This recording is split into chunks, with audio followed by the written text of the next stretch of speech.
Hi there, it's Q&A Wednesday. Hey, I'm reaching you for my car today just because I'm on a dead run today. But I definitely wanted to hop on and get a chance to talk to you. So we had a great question for the week. It is, how much should I eat? Yeah, I'm undoing my seatbelt. I parked. So we're good to go for a minute here. But wanted to talk about how much you should be eating. You know, it's a kind of a funny question. It's also a loaded question because, of course, I find it totally interesting how many people think that there's just some easy, simple, like everybody should be eating like 1,500 calories. It just doesn't really work that way. So wanted to take a minute to talk about how much food is important because, you know, food is fuel. Food is what runs our bodies. It's just like you don't go anywhere with your car if you don't put some gas in there. So it's super important to put fuel in your bodies. It's the type of fuel that's also important as well. So here's the deal. You know, for how much food to put or how much food to be eating on a daily basis. Number one, it depends on your goal. What is your goal? Is your goal to run a race? Is your goal to lean out a little bit? For some of my clients right now, they want to grow. That's their goal, is to actually put some muscle on. They want to get a little bit bigger, gain a little bit of weight. I know that sounds weird to us women because we're always trying to lose weight. You know, it really depends. Do you want to do a Spartan race or a mud run? Do you want to do a bodybuilding show? Do you just want to be healthy on a daily basis? Those ideas, those goals make an absolute difference. If you're trying to accomplish complete opposite ends of the spectrum, you're going to do something a little bit different. So let's talk a little bit really quickly about energy in versus energy out, because if you listen to the majority of the health world, they're just going to tell you, you know, burn more calories than you eat, but it's just not that simple. It doesn't work that way. Your body treats different nutrients differently. So what your body does with a protein versus a fat is two entirely different things. What your body does with carbohydrates is different. There are some basic rules of thumb, obviously, but when it comes to what you're trying to accomplish, again, even that makes a difference with your goals. If you're trying to put on muscle, your ratios are going to be different than if you're trying to do a powerlifting event. It's so individual. There is no hard, fast rule. However, I do have a few tips for you here in a second, but it also depends on what kind of body type you have. There's a difference between an ectomorph, an endomorph, and a mesomorph. So just to give you a quick view, a quick version of that, a quick view of that, it just means that, you know, some people are hard gainers. You know, they tend to stay really, really lean no matter what they do. Some people are somewhere in the middle. They tend to be a little more athletic, or they don't really struggle to build or to lean out. And then you have those of us, because I know I am one, us endomorphs, that we just tend to gain fat really super easy. It just, you know, we can think about it and we just tend to gain it. So all of those things play a role into where you're trying to go and how much you should eat on a daily basis. Okay, so keep that in mind. Now, I'm going to tell you that no matter who you are, no matter what your goal is, if you aren't at least at some form tracking or paying attention, you're not going to get where you want to go, because, you know, guessing does not work. Did that for years and did not actually. Hi, Gino, you're in Kennewick. Hi. Didn't get where I wanted to go. So, you know, paying attention makes a difference. I'm sorry, it's just not going to be easy. There is no easy way to get through this. We've talked about this before. There is no magic pill. I am sorry, there is no supplement you can get from the store that's going to solve it all for you. Okay, so keep that in mind. So here's a couple of quick tips, okay, on how much to eat. So first of all, actually, here's how I roll with my people. You know what? It's a formula. If you know what your goal is, if you know about how many calories that you need to have on a daily basis, I use different formulas depending on what their goals are to kind of give guidance. I don't actually prescribe meal plans. That is beyond my scope of education. I can guide, I can kind of give some sample ideas and work with that. I can work out some macro ideas, but everybody's individual and we kind of have to do a little bit of trial and error with that as well. But it depends on what people's goals are. So on kind of basics 101 here, if you're keeping track, in general, if you want to lean out, you really kind of do have to burn more calories than you take in, okay? Again, the type of macronutrients, whether it's carbs, fats, or proteins, will also matter. The quality of calories will matter. You know, it's a big difference on carbohydrates if you eat an apple versus a Pop-Tart. One is a processed food. Your body breaks it down super simple. The more fiber it has, the longer it takes to break it down, and the longer it takes for it to hit your system as sugar. So again, no way around it, guys. No loopholes. If you're eating crap, you're eating crap. That's just kind of how that rolls. But if you're paying attention to not only how many calories that you're eating and how many calories that you burn, most of us these days are wearing a Fitbit, makes it super simple. Guys, it's not foolproof. Let me just tell you, one day I got on a stair mill and it was telling me my heart rate was 84 and I was screaming, liar, liar, it is not 84 right now. My heartbeat's going through my throat. But at least it'll give you a good guideline. If you know that how many calories you're burning and you know how many calories you're eating and you know what your basic breakdown is percentage-wise of your macronutrients, you should have a good idea of what your formula is. At that point, if you're not getting where you want to go, you can actually change a variable and change your formula and see how that works for you. So that's tip number one. My biggest tip, no matter what you're trying to do, whether you're trying to gain weight, lean out, just be healthier, feel better, have more energy, cut out the processed food and sugar. Yep, that was my Q&A Wednesday last week was, you know, what is sugar? Sugar does not, your body just doesn't know what to do with it. And most of us eat so much sugar that we tend to store most of it as fat. Let's see, James has a question. He says, what if we eat for lunch what our body takes longer to break down so we can still work off the calories? Okay, so I'm not quite 100% understanding that question. What if we eat for lunch what our body takes longer to break down so we can still work off the calories? Well, either way, you still have to break down, you still have to work off the calories. So the processed foods just hit your system faster, and then your body has to shuttle it away so that the blood sugar, the high blood sugar doesn't do nerve damage. So you're going to have to rephrase that question because I'm not 100% sure I understand that. So again, back to my tips, cut out processed food and cut out sugar.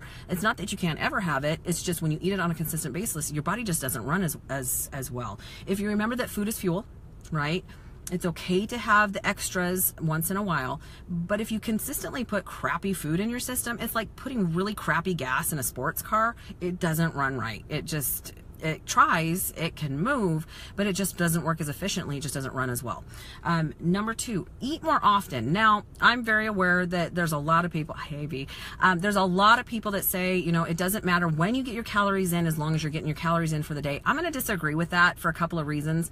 Number one, for those of us that tend to allow our body to starve all day and then try to shove it all in at once, you know, your metabolism slows down. And not only that, we tend to make poor choices if we choose to wait too long before we eat the majority of the nutrition that we need for the day. So honestly, eat more often. Your body burns hotter, it runs faster, it runs better. You're getting the nutrients that you need during the day. Your blood sugar stays level.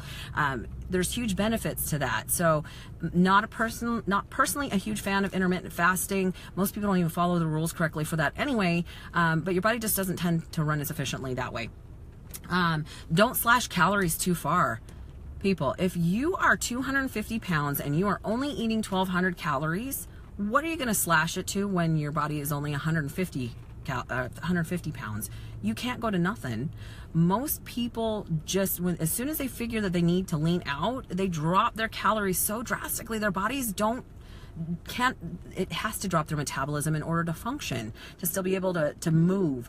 And what that does is it drops your metabolism. And a lot of times people do some pretty intense damage to their metabolism by dropping their calories so low, and then they can't figure out why when they tend to eat a little bit better or a little bit more, their bodies actually rebound and put on more weight than they were before. So slashing calories doesn't make sense. I make my people eat. You have to eat to live, you have to eat to burn, you have to eat to lose weight or lean out. That is super important. I know that it goes against everything that we're taught in the media, but again, when people say, but wait a minute, I thought I was only supposed to eat blah, blah, blah. My first question is, how's that working for you? Okay, so we talked a little bit about food as fuel. And those are probably some of my best tips. But the biggest one is to pay attention. Pay attention. You might have to weigh and measure your food for a while before you can eyeball it. Now, here's the big deal. The less that you have to lose, okay, the smaller person you are, the more that you have to kind of dial it in, the more you have to pay attention, because it comes down to the details. When I had a lot to lose, at 210 pounds, I had a lot of fat to burn off of my body. So every choice that I made, clean-wise, made a big difference. I drank more water. I cut out the crap. I, moved more. All of those things made a huge difference because I had so much further to go. Now that I'm only 140-ish pounds, everything makes a difference. If I stuff sugar in my body has a definite, pretty quick reaction to that. I might start to retain those kind of things. So, you know, it does make a big difference. As you get smaller, you got to make some more definite, specific, detailed choices. You can't just have a weekend of binging and don't think that it's not going to make a difference, right? Okay, so any questions about that? That's my take on how much to eat. If you need more detailed information, you can actually email me at melissa@fillmorefitness.com. I work with people all the time with nutrition counseling to make sure that people are eating healthy and a little, you know, eating better. So James also wants to know, how about changing the workout? So a little off topic, but you know, there's a couple of times where it's really appropriate to change workouts if you're hitting a plateau, if you find that you're just not getting the results that you're looking for. If I find that I have holes in my physique that I'm trying to fix, then yeah, I have to change my workout routine. I have to change it because I get bored. I've been lifting for about 7.5, almost 8 years now. And I'm one of those people that has to keep things moving along and change it a little bit, or I get bored. So I'm always looking for something different, something new, but there always has to be science behind it. There has to be a benefit to it. I see stuff all the time, and before I'll let my people try it, I try it out as a guinea pig to make sure that it's an exercise that works. And probably about 60% of the time I'm going, I don't get it. Like, I don't get what the benefit of this is. I don't feel it. I don't know. That doesn't work for me. So changing the workout, it just depends, again, and it also depends on what your goals are. I actually change my workouts immensely about when my goals change. So like when I go from maybe being a little bit off season and a grow pattern to when I need to lean out a little bit more, I change a little bit about how I work. Okay, hi Daniel, I have heard eating is about 80% of the workout. Well, yes, because that works a couple of ways depending on what your goals are. If you aren't fueling your body with the correct ingredients, how is your body supposed to accomplish the goals for you?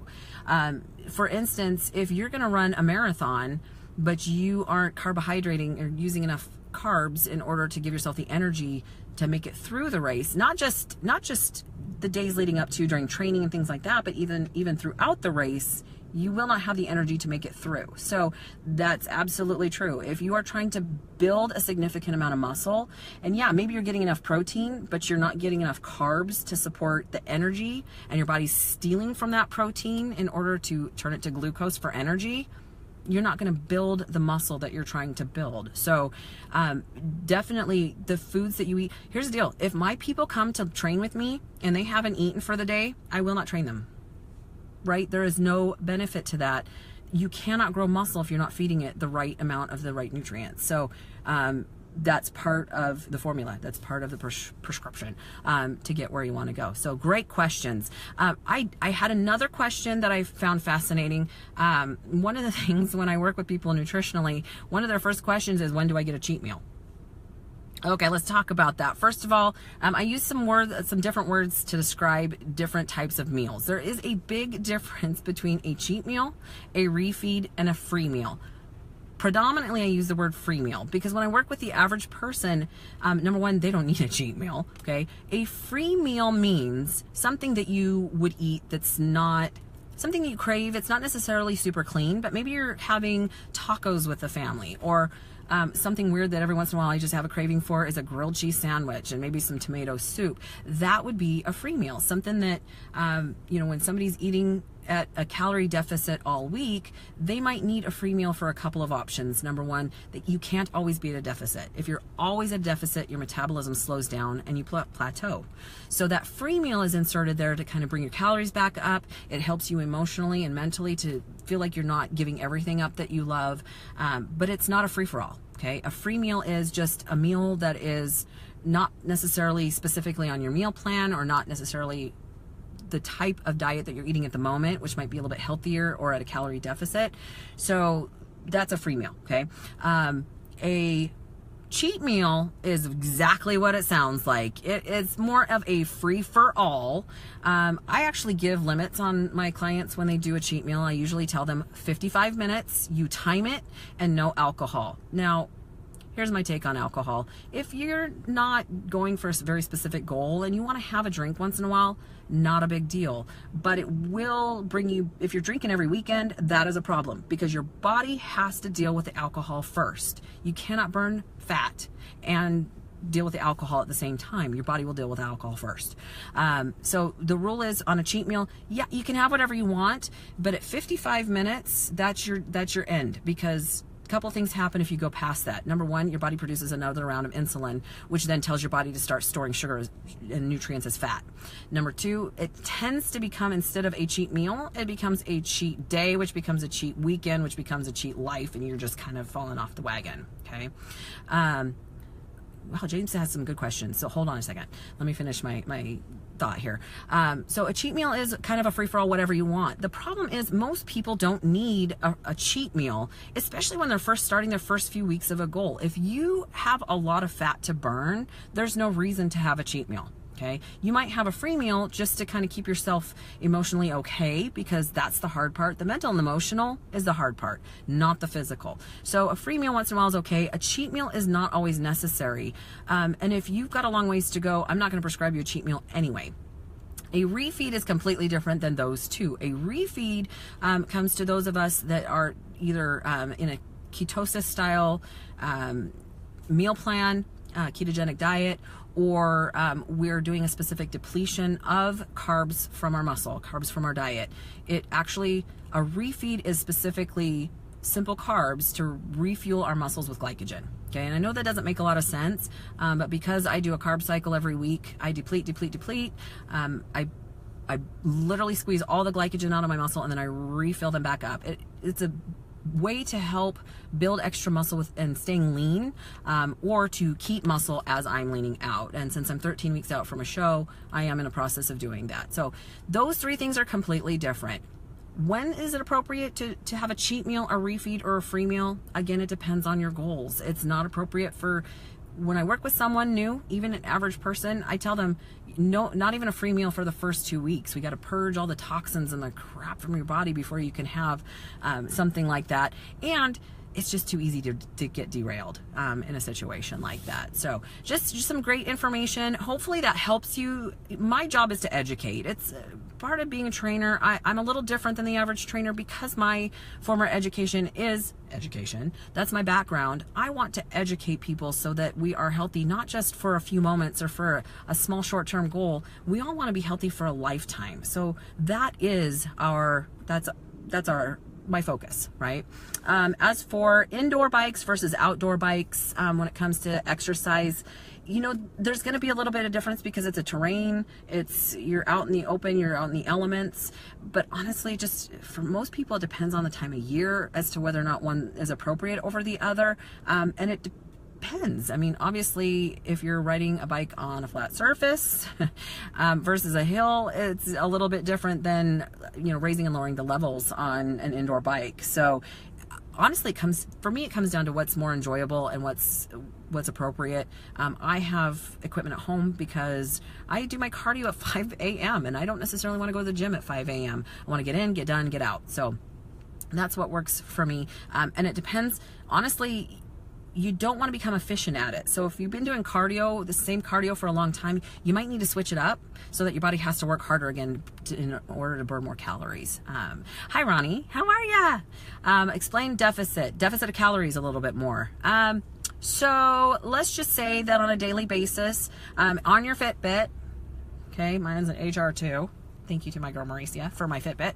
Let's just say that on average, you burn about 2,400 calories a day, okay? And again, quality of calories matter, and the type of nutrients also matter on multiple levels. There's so many variables there that there's no hard fast rule on this one.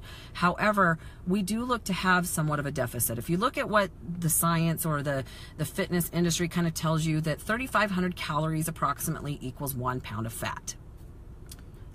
I have my thought process on that, but let's just go with it, okay? So if you want to burn a pound a week or lose a pound a week, the thought process is that if you have a 500 calorie deficit per day, so that would mean that if I'm burning 2,500 calories a day, I would need to eat 2,000 calories a day for a 500 calorie deficit.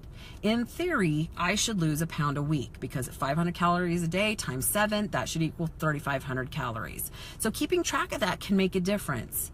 Unfortunately, it isn't that easy, but it is a good starting point, and that is why we use MyFitnessPal, because it will help us track not just the calories, which is awesome, but it also helps us track the nutrients, because if you've paid any attention to anything I've said, most of you know that each gram of carbohydrate equals 4 calories, approximately. Each gram of protein equals 4 calories, and each gram of fats are 9. So, of course, fats are a little more calorie dense. So paying attention to those can make a difference. If you're consistently eating a lot of extra fats, you're packing in calories pretty quickly. MyFitnessPal. MyFitnessPal is an app. It is a free app that you can download to any phone, whether it's iPhone, or a tablet, iPad, or an Android. Like I said, it's free. I make all my people use the free version. There is a premium version that you can pay for, but you really don't need it. The great thing is it helps you to set it up. I actually make my people change their settings, because I don't like the algorithms that MyFitnessPal uses. It pretty much tells every client I have to eat 1,200 calories, and I completely disagree with that. So we mess around with the settings just a little bit, but it's a great way to keep track, because it's super easy, because you can enter everything in there. It has a great database of all of the nutrients or the foods that are out there, and if the food has a barcode, it has a little barcode thing that you can hit on there, and it will scan the food and actually bring up the nutrient totals and all the information on that food right there.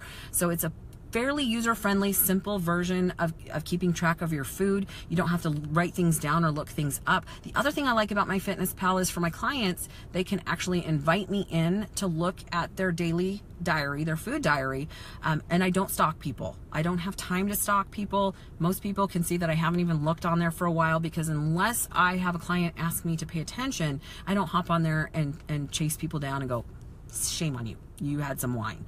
That's not my job. But I can actually look on there and help people if they're not quite sure why they're not getting the results that we want. I can hop on there and see not just the calories, but if you turn it sideways, guys, on your phone, you can actually see all the nutrient totals as well. How many fats, how many proteins, how many sugars. There's sugars and things you wouldn't think. It gives you all that information at the bottom, not just for each product, but also for each meal, and at the end of the day, the full day. A lot of people still complain about using it because it takes time. However, if you put everything in the night before, and then all you have to change is if something happens the next day, oh wow, I didn't get my broccoli, I ended up grabbing a salad instead. All you have to do is change that instead of trying to remember what you had for the day. It makes it a whole lot easier. I tell people, if you don't know what you're eating when you leave for work in the morning, if you don't know what you're eating that day, you're already in trouble. You have failed to plan. So you probably should already have it in there by the time you head out to work in MyFitnessPal, what you're eating for the day, so you're not playing a guessing game and wondering how many nutrients you have left over, right? Ronnie also reminds me to tell you that the frequent foods that pop up on MyFitnessPal as you're entering everything in, whenever you hit add food on each of those meals for the day, it will actually pop up for you your most frequently used foods, so you don't have to chase it down. So if chicken is something that you use every day, almost every meal, it's going to pop up there. Chicken breast, chicken breast. All you have to do is click on it and change the amounts that you ate for the day in either cups or ounces or grams or whatever it is that you normally use. Get a food scale. Makes it a whole lot easy. So I started drinking down in, hi James, you've got some great questions. I started drinking down in yogurt. Is that okay? How many grams of sugar does it have? That's my first question. You know, the downside to all the fun stuff about the gimmicks with Greek yogurt and all those healthy options. Guys, just because it says healthy on there does not make it so. Kind of like not everything on the internet is true. Not every product is what it says it is. Just because it says organic, honestly, it has to have the seal of organic. That we talked about that before. Just because it says it's healthy, just because it says it's probiotic, there are Greek yogurts with as much sugar in them as 34 grams per serving. That's high, right? That's really high. So you actually have to pay attention to what the labels say. So, yeah, Daniel says, I like diet soda. Okay, well, you know what? Diet soda, along with everything else, does contain either sucralose, aspartame, or something that is a sugar substitute. like everything else, those are things you should use in moderation, because for a lot of people, though, well, first of all, it's a process. It's a processed food. It's a processed ingredient. And number two, a lot of people, their bodies actually treat sugar substitute just like it treats sugar. So it can spike insulin. The other downside to sugar substitutes, guys, is the loophole is that if it has less than 0.5 grams per serving of sugar, so if it actually has, you know, even a little bit of calories, but it's under a certain amount of grams, they don't actually have to put totals on there of how many calories it really has. We've talked about that before. A container, a squirty container of the, I can't believe it's not butter, even though it says 0 calories on there, they're following a loophole that says that for their, what is it, 3 squirts, because it has less than 0.5 grams per, or 0.5 calories per gram, they don't have to list it. But that container has 900 calories in it, so you can't tell me that it doesn't have any calories. Okay, so Daniel says, no, I can't stand the taste of it. I like getting a big meal, and then, okay, why? And then a diet soda. You're so funny. How many people do that though? They get a Big Mac but a diet soda, like that's gonna negate the Big Mac. I don't get it, but you know, it happens. So great questions today, guys. You know, I get all my Q&As, my questions from the Q&As from you guys, because obviously it's questions that people have. They're real life questions, and I get so frustrated with media and what's out there, and the gimmicks and the garbage and the misinformation, that my job is just to educate you so that you can make good choices. Because remember, this is not short term. This is not, hey, I lost weight in 3 months and I'm gonna go back to my old lifestyle. In order to remain healthy, it has to be lived as a lifestyle. Lots and lots of fun, crazy things going on right now. Lots of people trying to get ready for summer. That's awesome. But we all think that, hey, I'm going to take 2 weeks to undo what I've done for the last 2 years. It doesn't work that way. What you create, you have to be able to perpetuate. It has to be sustainable. So keep that in mind as you're making choices, that, yeah, if you think it's hard for a little amount of time, what are you going to do when it's got to be a long amount of time? If you can't do it forever, then why do it at all? You have to make that decision and that change in your life. So I'm off and running. I want to go home to my kids for a little bit. I just had a great weekend with my son Cody. I miss him already. Super excited though, because I've got great things coming up. This weekend is that Empire Classic in Spokane. We got 2 bikini girls participating, and the following weekend in Bellevue, Washington, we have the Emerald Cup, and we have 2 figure girls competing there. So I will be coaching. So if it takes me a little while to get back to you guys, I apologize. Like I said, a lot going on the next couple of weekends. We got to get through some spring bodybuilding shows, and then in 13 weeks I'm going to do mine, and then we're going to see where we're at with that. But have an incredible evening. Thank you for participating, everybody. I really do appreciate that. It makes it so much more interesting and more fun. I love answering questions. Have an incredible evening, and happy April, guys.